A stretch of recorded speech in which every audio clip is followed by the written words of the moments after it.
What is up, guys, and welcome back to the channel. So today, with the recent conclusion of The Flash Season 8, I'm going to be giving you guys my updated video for my Flash seasons ranked. So yeah, guys, let's just get right into it. So coming in at number 8, and to no surprise, is The Flash Season 7. This season, let's face it, it was pretty terrible. The first few episodes were actually pretty good, besides the stuff that actually had to do with the Mirror Monarch storyline. Barry, like, getting his speed thinking ability, getting his speed back, and then eventually later in the episode, we got an episode with Psyche as the villain. I thought he was actually a pretty cool villain until he turned into a hero, and then he became part of the most cringe storyline I've ever seen. And then, you know, we had the little interlude stuff that was absolutely terrible. And the only reason that it's going to get a little bit of a higher score than some might think is because of the Godspeed stuff that came toward the end of the season. I thought that was a pretty good refresher compared to everything else that we got. So I'm going to be giving The Flash Season 7 a 3.5 out of 10. Now, keep in mind, if it didn't have like the Godspeed stuff, and it just like ended after episode 14, I think this would legitimately have gotten like a 1.5 out of 10. This season was pretty bad. So now at number 7, I actually have The Flash Season 4. Now, I know a lot of you guys actually really enjoyed this season. I still thought it was a pretty decent season, but, you know, the rest of the seasons on this list I thought were just a little bit better. Reason being, first of all, The Flash Season 4, The Thinker, he was a great villain when he was being played by Neil Sandilands, who was, like, you know, his original face. But then they just had like this 9 or 10 episode arc where he would switch faces, which I think was stupid. I mean, I guess it was essential to his plan, but I think they could have just made it last like 3 or 4 episodes or something like that. The bus metas were kind of boring.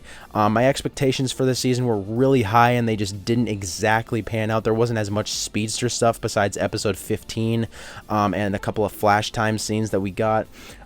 So yeah, this season I just felt like it was a little bit disappointing, but still a pretty good season. I'd give it a 6.5 out of 10. So now at number 6, I have The Flash Season 5. Now, I know a lot of you guys, you don't like this season. I definitely understand that. I think it's just a little bit better than Season 4, just based off the fact that Reverse Flash's master plan was so clever. I really enjoyed how they did that. Now, I love the concept of Nora, like Barry's kid, coming back in time, but she was not the best writing. She was kind of annoying. Cicada 1 was really bad until, I mean, like the first couple of episodes, he was a really threatening villain. Then he turned into a really cringe, non-threatening villain.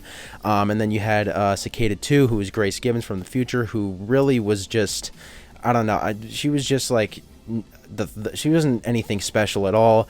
But yeah, I feel like this season was pretty good because it still had the 100th episode, which was a very cool episode. You got to see Zoom return. We got, you know, a bunch of new Reverse Flash stuff, all that. And then, of course, mentioning Reverse Flash, his storyline this entire season, and then the cliffhanger building up to Crisis on Infinite Earths the next season, I thought was all done very well. So I'd give it a 7 out of 10.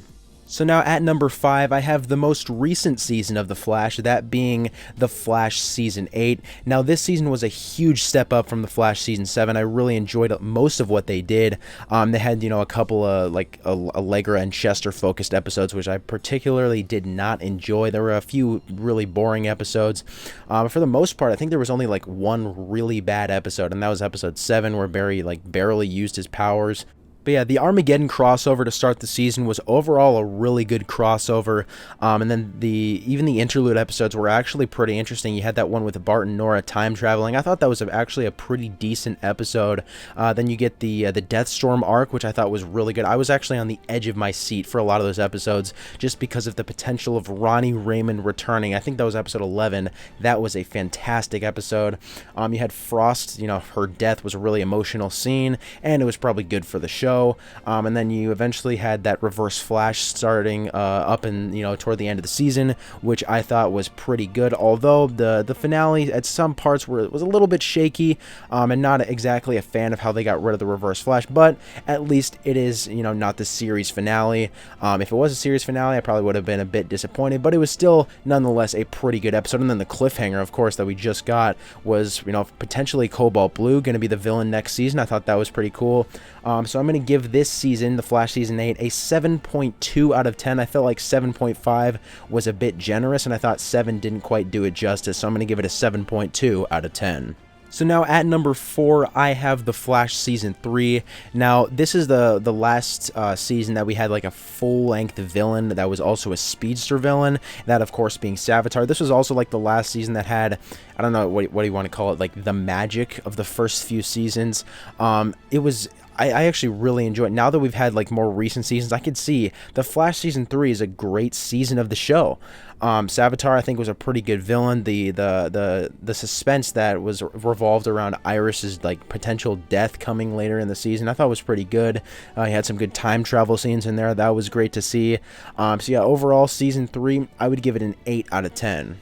So coming in at number 3, I have Season 6. Now, you guys may be surprised by this ranking here of Season 6 being in the top 3, but we can all agree that the first half of Season 6 was fantastic. Bloodwork was a great villain, and then that, of course, leading up to Crisis on Infinite Earths, which I personally think is the best crossover in the Arrowverse. And then the second half of the season, you guys are like, wait, what? That second half of the season wasn't even that good. Yes, I mean, the Mirror Monarch stuff starting up was all right. I think it was average. Iris being stuck in the Mirrorverse, I actually kind of enjoyed that. I know a lot of people didn't quite like that, but I thought that was kind of interesting.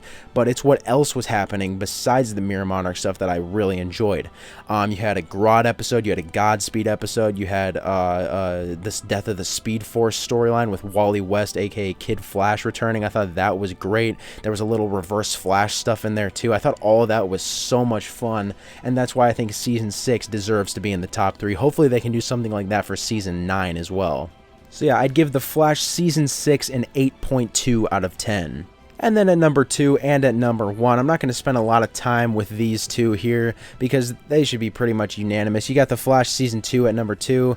I think this season is absolutely fantastic. Zoom is such a scary villain. All the storylines, there was not a single bad episode in this season, no matter if like the villains aren't exactly the best. I think this season was still fantastic. And I'd give The Flash Season 2 a 9.5 out of 10, which of course leaves at number 1 The Flash Season 1. Of course, starting off the entire show, I think Reverse Flash in this season was the best he's ever been. You had his master plan, of course, was so good. Needing to create the Flash in order to get back home to the future. I think that was great. And yeah, all the time travel stuff, all the storylines were great. And I think this season deserves a 10 out of 10. But anyways, I'd say that's about it, guys. Thanks for watching. Make sure to comment your thoughts on this video down below, as well as your own ranking of your guys' Flash seasons ranked.